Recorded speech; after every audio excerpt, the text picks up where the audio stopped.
चलिए दोस्तों, आज के इस न्यू वीडियो में हम लोग बात करते हैं one of the most important concept which is Gauss law. हालांकि गॉस लॉ जो है कूलम्ब्स लॉ के बाद ही आया है, लेकिन कूलम्ब्स लॉ से ज़्यादा हम लोग इसको यूज़ करके इलेक्ट्रिक फील्ड को फाइंड आउट करेंगे और इसके बहुत सारे एप्लीकेशन में गॉस लॉ का हम लोग इलेक्ट्रोस्टैटिक्स में यूज़ करते हैं। तो चलिए गॉस लॉ के बारे में हम लोग जानते हैं। लास्ट वीडियो में हम लोगों ने पढ़ लिया है इलेक्ट्रिक फ्लक्स क्या होता है।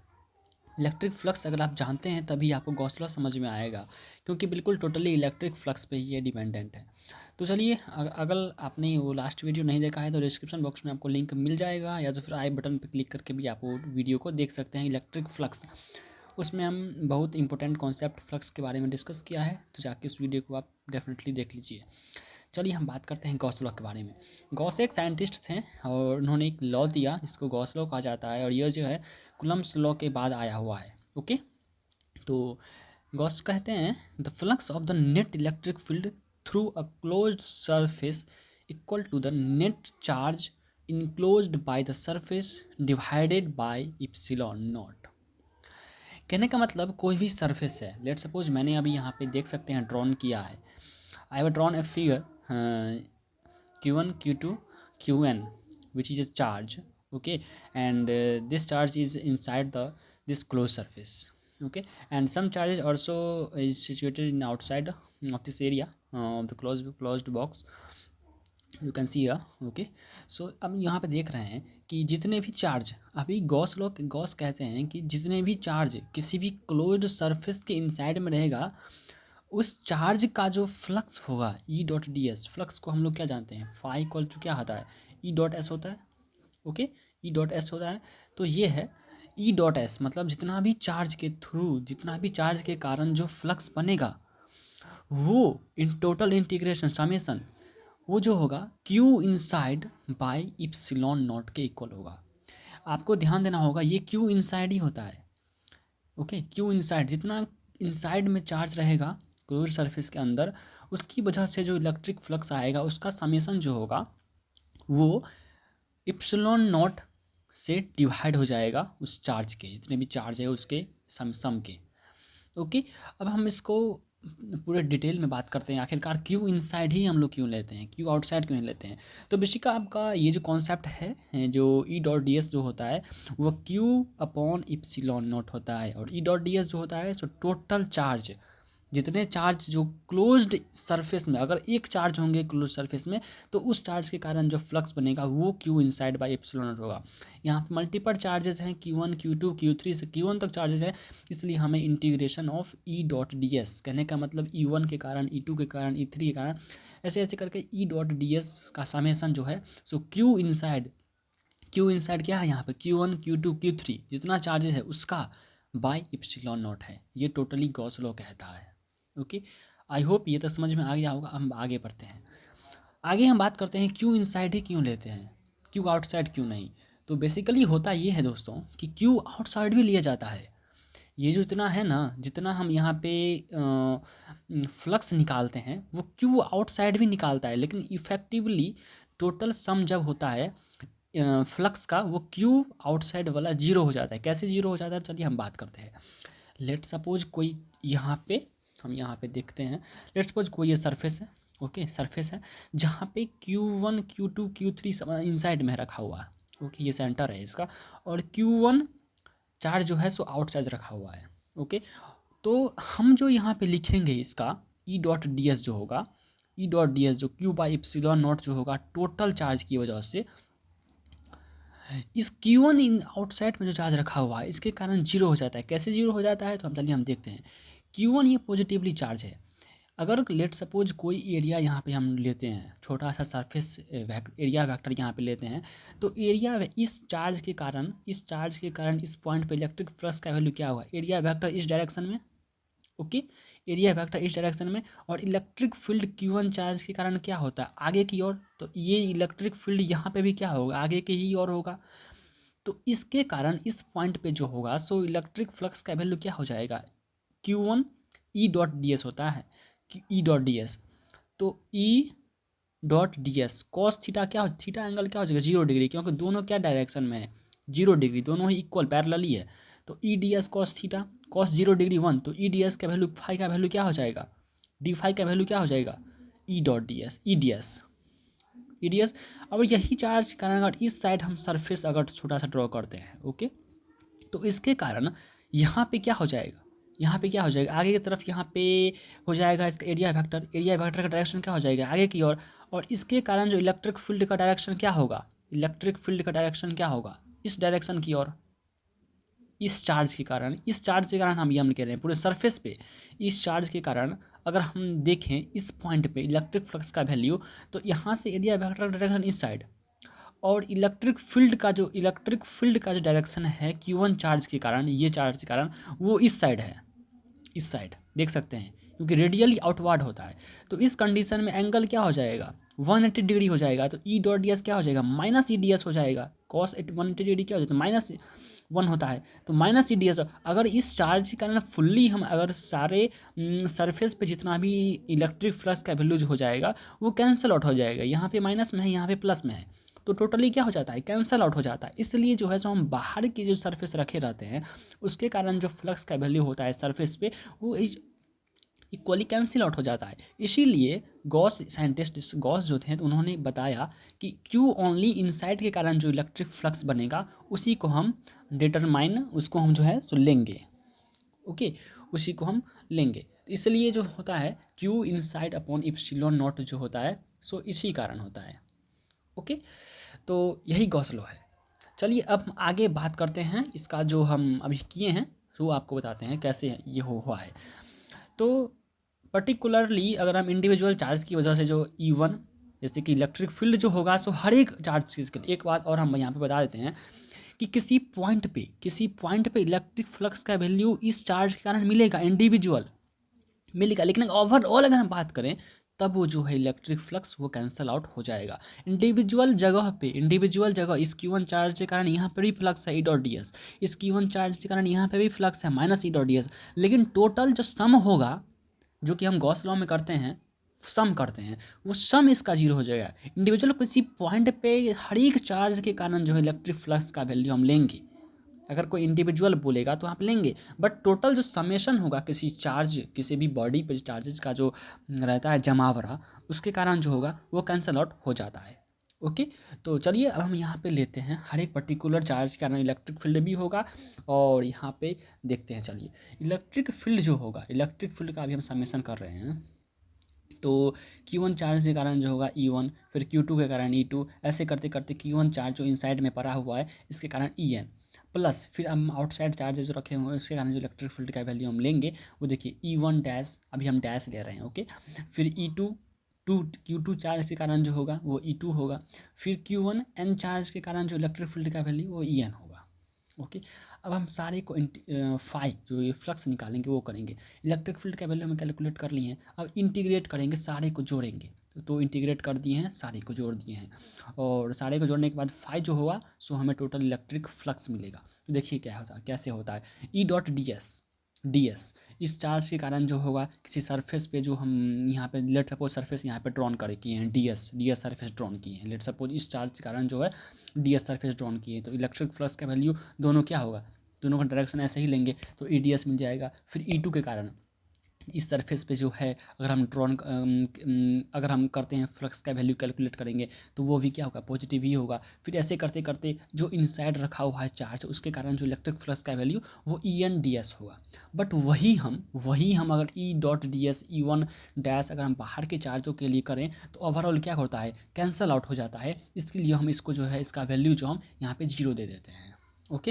And finally Q by epsilon not जो कि हम गॉस लॉ के थ्रू जानते हैं, जो हर एक इंडिविजुअल अगर सरफेस पे हम फ्लक्स निकालते हैं किसी जगह पे तो Q1 बाई एप्सिलॉन नॉट होगा। फिर इस Q2 के कारण जो हो सो Q2 बाई एप्सिलॉन नॉट होगा। फिर ऐसे ऐसे करके Qn जो इनसाइड में, अभी हम इनसाइड में ले रहे हैं क्योंकि आउटसाइड चार्जेस जो रखा हुआ उसके कारण जो है फ्लक्स का वैल्यू 0 आ चुका है, तो ऐसे कैसे करके Q1 चार्ज जो है उसके कारण हम Q1 बाई एप्सिलॉन नॉट ले लेंगे, और सारे को समेशन को हम जोड़ समेशन कर देते हैं। तो एप्सिलॉन नॉट हम कॉमन ले लिए हैं, और Q1 Q2 करते करते Q1, इसीलिए हम Q I क्या है मतलब Q इनसाइड लेते हैं, एंड ऐसे करते E डॉट डी एस का value Q inside upon epsilon not हम लोग यहाँ पे ले लेते हैं, which is Gauss law, okay. यही इसी को गॉस लॉ कहते हैं, गॉस लॉ कहते हैं। तो ये बहुत इंपॉर्टेंट कॉन्सेप्ट है गॉस लॉ। तो इस वीडियो को आप डेफिनेटली, अगर आप एक बार में समझ नहीं हुआ है तो इस वीडियो को आप फिर से रिकैप करके देख लीजिए। बहुत इंपॉर्टेंट कॉन्सेप्ट है गॉस लॉ। तो चलिए इसका हम कुछ एप्लीकेशन के बारे में बात करते हैं कि अगर गॉस लॉ हम कैसे अप्लाई करेंगे और गॉसियन सरफेस क्या होता है। चलिए इसके बारे में हम बात करते हैं। तो अभी हम फाइंड आउट करेंगे कि electric field due to a uniformly charged sphere, let suppose ये स्फीयर है, ये एक स्फीयर है, ओके। और किसी बाहर एक्सटर्नल पॉइंट पे हमें इस स्फीयर के अंदर जो क्यू चार्ज रखा हुआ है, इस क्यू चार्ज रखा हुआ है इस स्फीयर के अंदर, इसकी वजह से हमें इस पी पॉइंट पे हमें इलेक्ट्रिक फ्लक्स का वैल्यू निकालना है, ओके, गॉस लॉ की हेल्प से। तो चलिए हम बात करते हैं। सबसे पहले, इससे पहले हम लोग बात कर लेते हैं गॉसियन सरफेस क्या होता है। गॉसियन सरफेस एक ऐसा सरफेस होता है जहाँ जहाँ हम उस किसी पॉइंट पे हमें फ्लक्स का वैल्यू फाइंड आउट करना रहता है, इलेक्ट्रिक फील्ड का वैल्यू फाइंड आउट करना रहता है, तो हम उस पॉइंट के अकॉर्डिंग एक सिमेट्रिकल एक स्फेयर बनाते हैं। स्फेयर कहीं हम सिलेंड्रिकल भी बनाते हैं, हम डिपेंड करता है उसके सिमेट्री पे।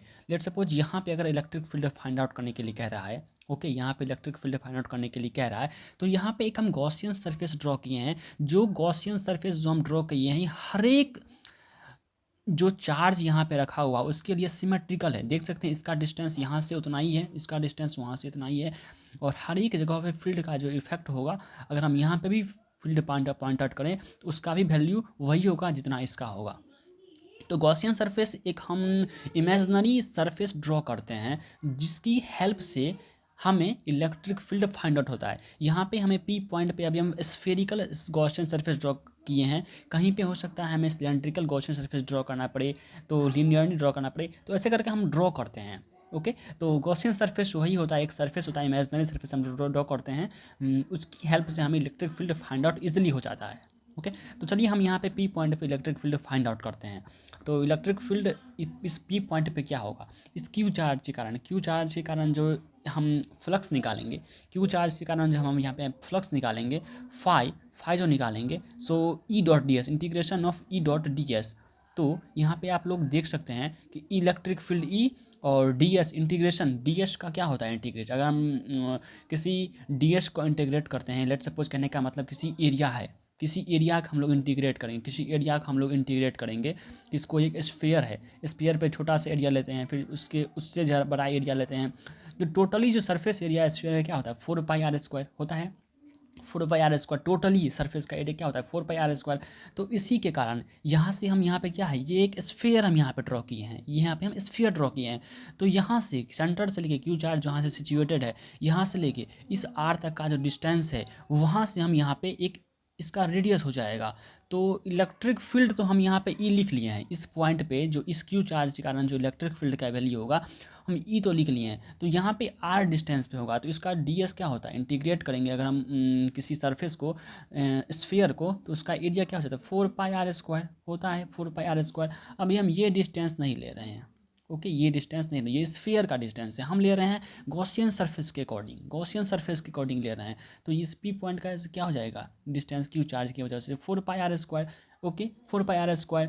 और किसको जो फ्लक्स होता है वो गॉस लॉ के अकॉर्डिंग क्या होता है, वो क्यू इनसाइड बाय एप्सिलॉन, जो इस स्फीयर के अंदर जो क्यू चार्ज रखा हुआ है वो अपॉन एप्सिलॉन नॉट, कहने का मतलब क्यू जो इनसाइड रखा हुआ है वो एप्सिलॉन नॉट के इक्वल ये हो जाएगा, जो कि हम यहाँ पे पढ़े हुए हैं, ओके, ये हम यहाँ पे पढ़े हुए हैं। तो E4πr² जो फ्लक्स होता है वो Q inside over epsilon not के इक्वल होता है, ओके। तो यहाँ पे इलेक्ट्रिक फील्ड का वैल्यू क्या हो जाएगा, E = क्यू इनसाइड में जो इनसाइड रखा हुआ इस गॉसियन सरफेस के इनसाइड रखा हुआ by 4πr² into epsilon naught, ये इलेक्ट्रिक फील्ड का वैल्यू इस पॉइंट पी पे होगा, ओके। ओके, आई होप ये वाला कॉन्सेप्ट आपको समझ में आ गया होगा। ये एप्लीकेशन नंबर 1 था, ये एप्लीकेशन नंबर 1 था। अब हम दूसरा एप्लीकेशन के बारे में बात करते हैं। ये तो एक स्फीयर था, ये तो स्फीयर की आउटसाइड में पी पॉइंट था, यहाँ पे हम लोग कैलकुलेट किए। अब हम बात करते हैं अगर कोई स्फीयर है, ओके, अगर कोई स्फीयर है, ओके, और इस स्फीयर पे चार्ज क्यू रखा हुआ है, इस स्फीयर पे चार्ज क्यू रखा हुआ है, और इसके अंदर में हमें ये सेंटर है इस स्फीयर का जिस पे चार्ज क्यू रखा हुआ है।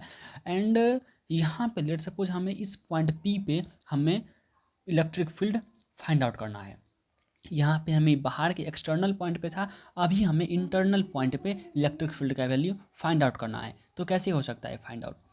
चाहे हम कोई भी चार्ज, अगर हम एक बात और हम आपको बता देते हैं कि इलेक्ट्रिक फील्ड के किसी भी स्फीयर पे जो चार्ज रखा होता है उसके सरफेस पे, उस चार्ज को आप चाहे सेंटर पे रख दें तो उसको हम सरफेस पे ही डिस्ट्रीब्यूटेड लेके मान के चलते हैं। ओके, तो अगर इस चार्ज पे क्यू चार्ज रखा हुआ है, इसके सेंटर पे अगर क्यू चार्ज रखा हुआ है तो सेंटर पे चार्ज क्यू कहने का मतलब वो सरफेस पे पूरा है, क्योंकि electric field inside the sphere और किसी भी हॉलो स्फीयर के क्या होता है, इलेक्ट्रिक फील्ड जीरो होता है। आगे हम ये बात करेंगे। ओके, तो इसी कारण यहाँ पे सरफेस पे चार्ज टोटली सिमेट्री से डिस्ट्रीब्यूट हो जाता है।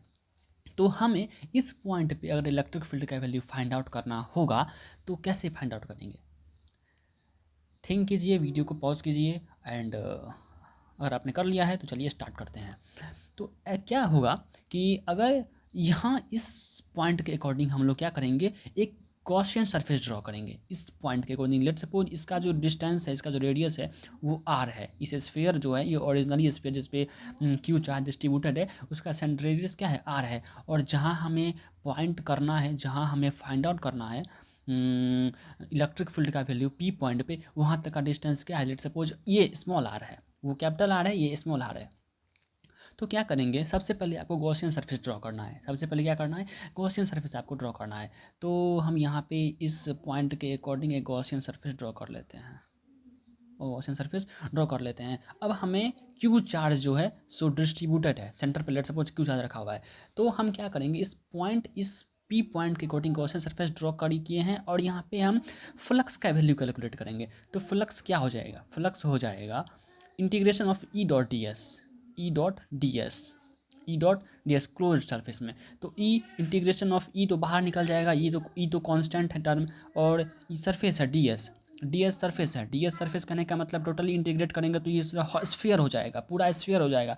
तो स्फीयर का हम यहाँ पे देखें इसका जो सरफेस एरिया क्या हो जाता है, 4πr²। टोटली हम डी एस को इंटीग्रेट करेंगे तो यहाँ पे क्या हो जाएगा, यहाँ पे हो जाएगा 4πr²। ये आर क्या हो जाएगा, ये स्मॉल हो जाएगा। इस केस में ये आर क्या हो जाएगा, स्मॉल हो जाएगा। ओके, इस केस में आर क्या हो जाएगा, ये स्मॉल हो जाएगा। ये टोटल यहाँ पे है सो आर था, ये टोटल क्या था, जो सरफेस का जो था, ये टोटल सरफेस का एरिया 4π, ये टोटल सरफेस का एरिया जब हम कैलकुलेट करते हैं तो 4πr² होता है। लेकिन हम ये गॉसियन सरफेस का भी दे कर रहे हैं, इसलिए 4πr² है, ये फाई का वैल्यू हो गया। ठीक, लेकिन अब हम बात करते हैं, देखिए ये किसके इक्वल होता है, ये होता है Q inside by epsilon not के इक्वल, गॉस लॉ के अकॉर्डिंग। ओके, गॉस लॉ के अकॉर्डिंग होता है। और अभी हम बात करते हैं जब क्यू चार्ज जो है सो पूरा डिस्ट्रीब्यूट क्या था, पूरा सरफेस से डिस्ट्रीब्यूट था। लेकिन हमें क्या करना है, इस स्फीयर के अंदर जो चार्ज रखा हुआ है Q inside by epsilon not, जो इस गॉसियन सरफेस के अंदर जो चार्ज रखा हुआ है उसको लेते हैं और एप्सिलॉन नॉट से डिवाइड करते हैं। लेकिन ये क्या है, ये जो क्यू हम डाले हुए हैं अभी, ये क्यू पूरा स्फीयर पे लिए हैं। ये चार्ज क्या था, पूरा स्फीयर पे था। कहने का मतलब हम जो चार्ज डेंसिटी पढ़े हुए हैं, सरफेस चार्ज डेंसिटी और लीनियर चार्ज डेंसिटी और वॉल्यूम चार्ज डेंसिटी, उसमें क्या था, हम रो से इसको वॉल्यूम चार्ज को, ये स्फीयर है, स्फीयर क्या होता है, 3 डायमेंशनल बॉडी होता है। ओके, तो यहाँ पे वॉल्यूम इसका कंडेंस है, तो क्या हो जाएगा, अभी हम रो का अगर बात करें, पूरा जो अभी डिस्ट्रीब्यूटेड है इसके सरफेस पर चार्ज, कहने का मतलब तो वो क्या होता है, क्यू बाय 4/3 πr/क्यू, ये है इसका surface charge, volume charge distribution, volume charge density. तो ये क्यू चार्ज जो है से पूरा सरफेस पे डिस्ट्रीब्यूट था, ये पूरा सरफेस पे डिस्ट्रीब्यूट था। तो अब लेकिन हमें क्या करना है, गॉसियन सरफेस के अंदर जो चार्ज रखा हुआ है उसके कारण हमें Q inside by epsilon not लेना है। लेकिन हमारे पास क्या है, ये बड़ा क्यू जो है वो पूरा सरफेस पे वो चार्ज डिस्ट्रीब्यूट है, वो चार्ज पूरा सरफेस पे।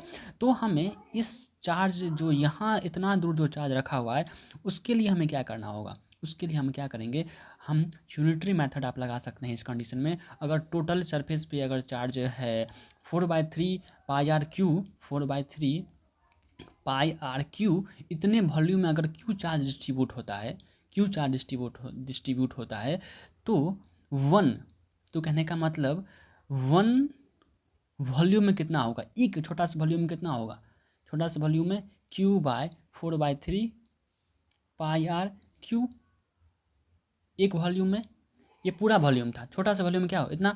तो हमें अब इतना वॉल्यूम का लेना है 4/3 pi are cube, 4/3 pi are cube में कितना चार्ज डिस्ट्रीब्यूट होगा, 4/3 पाई आर क्यू में कितना चार्ज डिस्ट्रीब्यूट होगा, तो होगा Q by 4/3 pi are Q into 4/3 क्या, 4/3 पाई स्मॉल आर क्यू।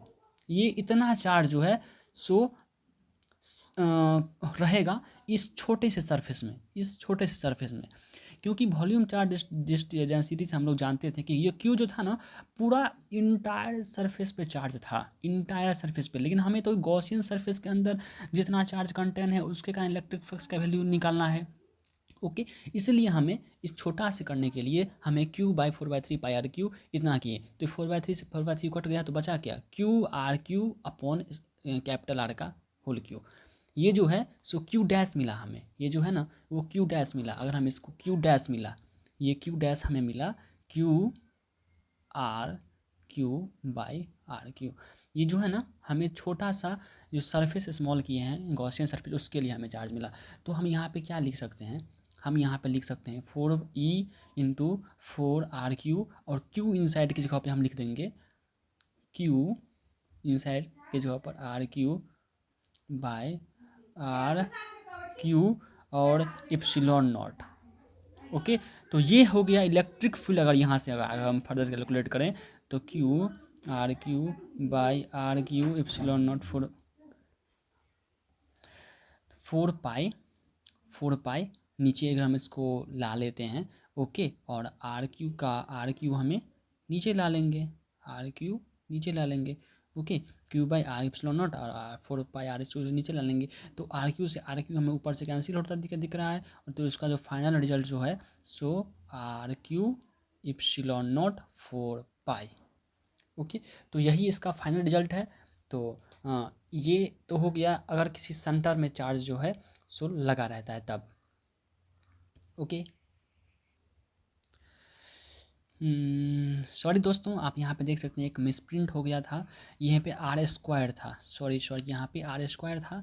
तो हम यहाँ पे आर स्क्वायर ही लेंगे, आर स्क्वायर। तो एक आर ऊपर में बच जाएगा, एक आर ऊपर में, ये जो है ना एक आर ऊपर में बच जाएगा। तो यहाँ पे क्यू आर आ जाएगा। और इसका इलेक्ट्रिक फील्ड का जो वैल्यू होगा Q R by R Q epsilon naught 4 pi. ये जो है सो फाइनल इलेक्ट्रिक फील्ड का वैल्यू आ गया। अगर कोई स्फीयर के अंदर जो हम पॉइंट लेते हैं उस पॉइंट पे इलेक्ट्रिक फील्ड का वैल्यू।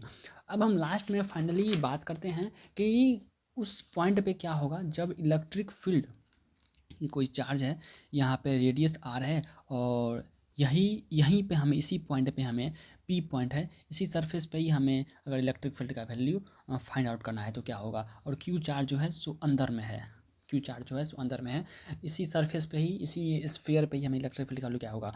तो सिंपल ही है, उसमें इसमें तो कुछ है ही नहीं। यहाँ पे हम लोग बात करेंगे फाई का वैल्यू, फ्लक्स निकालेंगे।